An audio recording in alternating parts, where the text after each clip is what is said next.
इस बार के राज्यसभा चुनाव में हरियाणा में क्रॉस वोटिंग करने वाले विधायकों पर गाज गिर सकती है। कांग्रेस की तरफ से कल अनुशासन समिति की बैठक चंडीगढ़ में हुई और इस बैठक में 5 में से 3 विधायकों ने पहले जवाब जो दिया था उस पर चर्चा हुई है। हरियाणा कांग्रेस अनुशासन समिति की जो बैठक थी उसमें चर्चा के बाद रिपोर्ट बनाई गई। रिपोर्ट को हाईकमान के पास भेजा जाएगा। हाईकमान तय करेगा कब तक और क्या कार्रवाई करनी है। ये जो अनुशासन समिति के चेयरमैन हैं धर्मपाल सिंह मलिक, उनकी तरफ से कहा गया। विधायक शैली चौधरी रेणुबाला भी बैठक में पहुंची थी। बुलाया नहीं गया था लेकिन अपना पक्ष रखने के लिए इस पूरे विवाद में, इस पूरे मामले में वो यहां पहुंची थी। लेकिन धर्मपाल सिंह मलिक जो अनुशासन समिति के चेयरमैन हैं, उन्होंने साफ तरीके से कहा कि जिसने जो किया है बाकायदा बातचीत कर उसके बाद चर्चा करने के बाद एक रिपोर्ट बनाई गई है जो आलाकमान को भेजी जाएगी। सिफारिश भी की जाएगी कि क्या एक्शन लिया जाए, एक्शन क्या होगा, ये आलाकमान को तय करना है।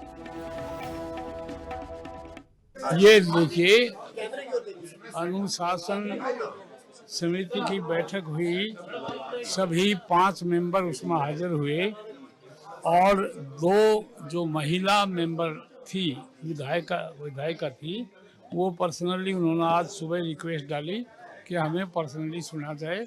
उन दोनों को हमने बुलाया, उन्होंने अपनी बात कही, उनकी सफाई जो थी वो हमने सुनी है, हमने सारी चीज़ें नोट की हैं और उनके अगेंस्ट और उनके फेवर में जो भी बातें हैं वो सारा रिजल्ट निकाल के हम कल तक निर्णय ले लेंगे। ये देखिए, जो ये तो क्लियर है कि कोई तो है कल्प्रिट। जब हमारे 37 MLA थे और वोट पड़ी 28, तो 9-10 गड़बड़ है, क्रॉस वोटिंग और इनवैलिड वोट, तो कुछ गड़बड़ तो जरूर है। वो कहाँ है वो हम कंसीडर कर रहे हैं, सारी एविडेंस इकट्ठी।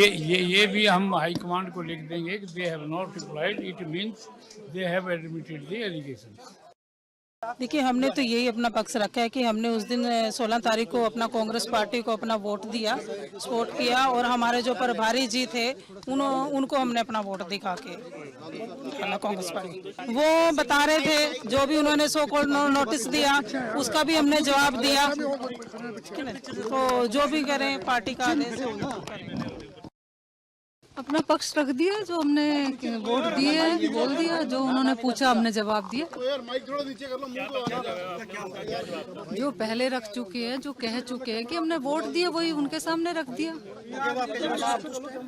हमसे तो उन्होंने पूरी गौर से हमारी बात सुनी है, वो आगे लिखेंगे वो पार्टी। तो 5 कांग्रेस के विधायक जिन्होंने क्रॉस वोटिंग की थी राज्यसभा चुनाव में और पार्टी के उम्मीदवार करमवीर सिंह बहुत बाल बचे थे। 1 वोट से भी कम अंतर से जीत तो गए थे, लेकिन यहां पर 9 वोट जो थे पार्टी के खिलाफ पड़े, पार्टी के उम्मीदवार के हक में नहीं पड़े। 4 वोट कैंसिल हुए, 5 क्रॉस वोटिंग हुई और 5 क्रॉस वोटिंग करने वाले विधायकों से जवाब तलब किया गया था। 7 दिन के लिए नोटिस देकर जवाब तलब किया था। उनमें से 2 विधायकों मोहम्मद इलियास, मोहम्मद इजराइल की तरफ से जवाब तक नहीं दिया गया। दक्षिण हरियाणा से आते, एक पुन्हाना से, एक हथीन से, लेकिन 3 जो विधायक जिन पर आरोप क्रॉस वोटिंग के, उनमें शैली चौधरी, रेणुबाला और जरनैल सिंह, इन तीनों ने जवाब दिया। जवाब में साफ तौर पर कहा कि पार्टी के खिलाफ कोई भी कदम नहीं उठाया है, बल्कि वोट जो दिया है वो पार्टी के उम्मीदवार को दिया। उसके बाद अनुशासन समिति की बैठक हुई, वहां पर भी शैली चौधरी, रेणुबाला ने अपना पक्ष रखा और कमेटी ने भी अपनी रिपोर्ट बना ली है जो आलाकमान को भेजी जाएगी। बीजेपी प्रवक्ता राजवीर रोहिला इस वक्त हमारे साथ जुड़े हैं। राजवीर जी, सबसे पहले तो बहुत बहुत स्वागत है आपका लिविंग इंडिया न्यूज पर। और साथ में मैं आपसे पूछना चाहती हूं, हालांकि मामला कांग्रेस का है, लेकिन कांग्रेस के नेता ही आरोप लगा रहे कि बहुत बड़े स्तर पर खरीद फरोख्त हुई उनके विधायकों की, तब जाकर क्रॉस वोटिंग हुई है। और कल अनुशासन समिति की बैठक भी थी, वहां बिना सबूतों के एक रिपोर्ट बनाई गई है, क्योंकि दोनों धड़ों की तरफ से कहा जा रहा है कि अपना पक्ष रखते हुए कि 5 विधायक जो उनमें से 3 कह रहे कि हमने तो वोट दिया है, उधर की तरफ से कहा जा रहा है कि वोट इन्होंने नहीं दिया। अब चेयरमैन फैसला करेंगे, फैसला कर भी चुके होंगे, लेकिन आप लोग इस पूरे मामले को कैसे देखते? कांग्रेस का अपना मामला, लेकिन राजनीतिक रूप से सबसे जुड़ा हुआ है ये। सभी दर्शकों को और आपको मेरी नमस्ते, राम राम। तो इधर उधर की बात न करिए, बता काफिला क्यों लूटा। असली बात ये है जिम्मेवारी बनती है वो भूपेंद्र सिंह हुड्डा जी की बनती है, भी हरिप्रसाद जी की बनती है, जो इनके प्रभारी है। ड्यूटी पे वो थे और उनके सामने ही वोट क्रॉस हुई है। और जो रही बात अनर्गल बयानबाजी की, ये लगाने की आरोप कांग्रेस भारतीय जनता पार्टी पर, ये बिल्कुल मिथ्या आरोप है, झूठे आरोप है। क्योंकि जो जब मैंने आपके चैनल पे बताया था कि भाई तीसरा कैंडिडेट भी आ सकता है, और वो आया और उसने सभी 87 जो विधायक थे सबसे वोट मांगी, जिसकी मर्जी थी उसे वोट दिया, जिसकी मर्जी थी उन्होंने वोट नहीं दिया। तो इसमें क्रॉस वोट जो या उन्होंने अंतरात्मा की आवाज पे जो वोट दिया है तो वो कांग्रेस के विधायकों ने दिया है। लेकिन कांग्रेस का एक हमेशा से पैटर्न रहा है कि 2005 से जब से भूपेंद्र सिंह हुड्डा सत्ता में आए, आप चेक कर लेना, दर्जनों नेताओं ने पार्टी छोड़ी है उससे पीड़ित होकर। वो बयानबाजी नहीं करते थे, वो होम्योपैथी इलाज करते हैं। उन्होंने सभी जो नेता थे, बड़े जो वर्चस्व वाले थे या अपने जनाधार वाले थे, उनको उन्होंने ठिकाने लगाने का काम किया। कुछ पार्टी छोड़ गए, कुछ इधर उधर हो गई। अब जो बात आई है, तो अब ये बात आई है कि अपने चहेतों को बचाने के लिए दूसरों की बलि दी जा रही है। और वो बात रेणु बाला ने भी बोली है, वो बात शैली चौधरी ने भी बोली है, जरनैल सिंह ने भी बोली है। भाई ये असली मसला है ग्रुपबाजी का, जो गुटबाजी कांग्रेस में घर कर चुकी है, जिसका पूरे हरियाणा की जनता जानती है भाई इनके पास कुछ नहीं बचा, ये सिर्फ गुटबाजी करते हैं।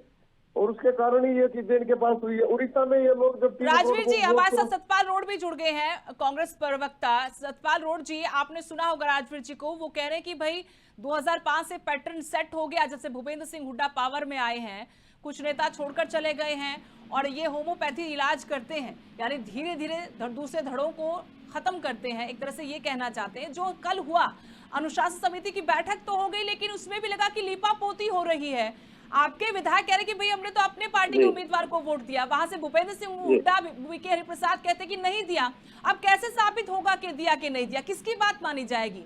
या फिर ऐसे ही सिर्फ औपचारिकता भर बैठकें होंगी, रिपोर्ट भेजी जाएगी और मामला लटका दिया जाएगा?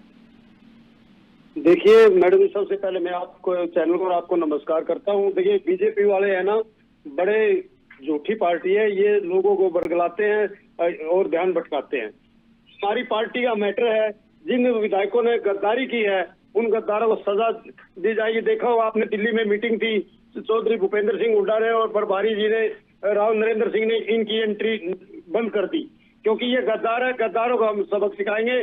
कल हमारी जो कमेटी थी उसने भी इनको, डिसिप्लिन कमेटी ने दोषी पाया गया है, लेकिन बीजेपी कौन फैला रही है लोगों में। आपकी इसी डिसिप्लिनरी कमेटी के चेयरमैन धर्मपाल सिंह मलिक वो कह रहे कि गद्दार 5 नहीं है, गद्दार 4 हैं, 9 हैं, 4 और हैं। उनके बारे में क्यों नहीं बात करता एक धड़ा? बिल्कुल देखिए, जो इन्होंने रिटर्निंग अफसर से मिलकर जो गलत काम किया है, वो अगर जो 9 को सजा मिलेगी, लेकिन हम तो 5 को मानते हैं, क्योंकि इन्होंने क्रॉस वोटिंग की है। जो 4 वोट है वो हमारी बीजेपी ने रिटर्निंग अफसर पर दबाव बनाकर, और रिटर्निंग अफसर ने भी माना है कि मेरे पे दबाव है सरकार का, मजबूरन इनकी कैंसिल करनी पड़ी है। सारे प्रवक्ता, नेता प्रतिपक्ष, पार्टी प्रदेश अध्यक्ष अलग अलग बयानबाजी क्यों कर रहे राज्यसभा चुनाव को लेकर? कोई कहता है कि 4 जबरदस्ती कैंसिल, ये कहां पे रिटर्निंग ऑफिसर ने अलग अलग नहीं है। सिर्फ मैं ये कहना चाहता हूँ कि ये सिर्फ मोनोपोली थी इसकी बीजेपी की, क्योंकि दूसरा कैंडिडेट भी बीजेपी का था। ये हार नहीं पता पर दूसरे कैंडिडेट की, सबको पता है, एक बीजेपी का बनना था और एक कांग्रेस का, लेकिन इन्होंने जो खेला वो कामयाब नहीं हुए। और उसमें सीएलपी लीडर भूपेंद्र सिंह हुड्डा और राव नरेंद्र सिंह, पीके हरिप्रसाद, दीपेंद्र हुड्डा ने इनकी जो स्कीम थी वो फेल कर दी। और आने वाले समय में बताएंगे जो 4 विधायकों की वो, ये उसका हाई कोर्ट में हम मुकदमा डालेंगे सरकार पे और रिटर्निंग अफसर पर। लेकिन पता तो लगे कि वो 4 कौन है, आप तो बता नहीं रहे। कभी आपके नेता किसी को क्लिप चिपके देते हैं, फिर कहते हैं कि मुझे कैसे पता होगा। कैंसिल हुई है, पहले इनके विधायक का नाम बताएं जो सत्ता पक्ष है। होगा कुछ नहीं मतलब। राजवीर जी, आपको लगता है कि तस्वीर जनता के सामने साफ हो पाएगी कि कौन वो गद्दार थे, कौन वो गद्दार? मैं पार्टी का नहीं कह रही, मैं तो कह रही जनता के गद्दार हैं। वो ऐसा कर रहे हैं जो जनता से वोट लेकर अपना वोट बेच रहे हैं, या किसी इन्फ्लुएंस में आकर, किसी लालच में आकर वो अपना वोट दूसरी पार्टी के उम्मीदवार को दे रहे हैं। जनता ने चुनकर भेजा इनको, इनके इलाके का विश्वास था। और ये चीज आज से नहीं हो रही। 2016 में इन्होंने आर के आनंद को हराया, जबकि वो इनेलो का और कांग्रेस का साझा उम्मीदवार था। 2022 में अजय माकन को हराया। ये कांग्रेस की प्रथा है, ये लोग मानते क्यों नहीं है? इनके जो वो आपसे क्योंकि पूछ रहे हैं कि इन एक वोट तो आपका भी कैंसिल हुआ, उसका भी नाम बता दीजिए।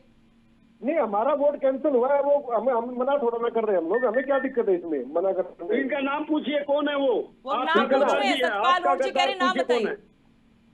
वो संगठन का आंतरिक मामला है, वो अपने आप देखेंगे संगठन ने जिसने जो किया है तो कैसे हमारा हुआ, भी अंदर का गलत हुआ मामला सही हुआ है। है। आप हमारी चिंता छोड़िए, अपनी पार्टी की बात करिए, क्योंकि आप राव हमें इंद्रजीत मुझे खिलाफ कर रहे हैं मुझे आपकी। चैनल ने राव मुझे नरवीर चैनल ने सिंह मंत्री इनवाइट है किया, सरकार में, वो आपने खिलाफ मुझे। कर रहे हैं आपकी। आपका कृष्ण आप बीच में क्यों बोल रहे हो? अरे हम आप बीच में क्यों बीजेपी बोल रहे हो? जिलाध्यक्ष को दम खाता है पब्लिक के सामने, बीच ये में आपकी क्यों बोल रहे हो एकता है। आप? सतपाल आप रोड जी, इनको बंद कराइए। राजवीर जी वो कह रहे हैं जी। कि आप मुझे बताइए कि बीजेपी का एक वोट कैंसिल होना सिर्फ बीजेपी का मामला है और कांग्रेस के 4 वोट कैंसिल होना ये सबका मामला है, ये कैसे हो सकता है? आप एक बात बताइए, 9 वोट जाना जिससे 25% पार्टी साफ हो गई इनकी, और वो एक हमारी वोट पार्टी एक वोट है, अपनी अगर- पार्टी बताइए पहले, जो मैडम जी पूछ रहे हैं। सुनिए, अगर हमारा कोई वोट कैंसिल हुआ तो पार्टी देखेगी ना उसको, आप क्यों चिंता कर रहे हैं? ये लेकिन सत्ता पक्ष की कहानी है, सुन लो, पार्टी देखेगी, हमारी भी पार्टी देखेगी, आप टेंशन छोड़िए। साफ होगी। लेकिन मैं ये आप हमारा दोनों को कांग्रेस बता का दूं, मैटर है, कांग्रेस लेकिन एक है, गद्दार सतपाल जी, को कभी माफ राजवीर नहीं जी, मैं करेगी आप दोनों कांग्रेस। को बता दूं, जनता सबको देख रही है, जनता दोनों को देख रही है, जनता ये भी देख रही है कि हुआ क्या था और हो क्या रहा और आगे क्या होगा। इस बात को ध्यान रखिएगा। अभी थोड़ा टाइम ज्यादा है विधानसभा चुनाव में, लेकिन विधानसभा चुनाव तो फिर होंगे, फिर इन लोगों को जाना है, फिर आपके नेताओं को जाना वोट मांगने। फिलहाल के लिए शुक्रिया मेरे साथ जुड़ने के लिए और तमाम बातचीत के लिए।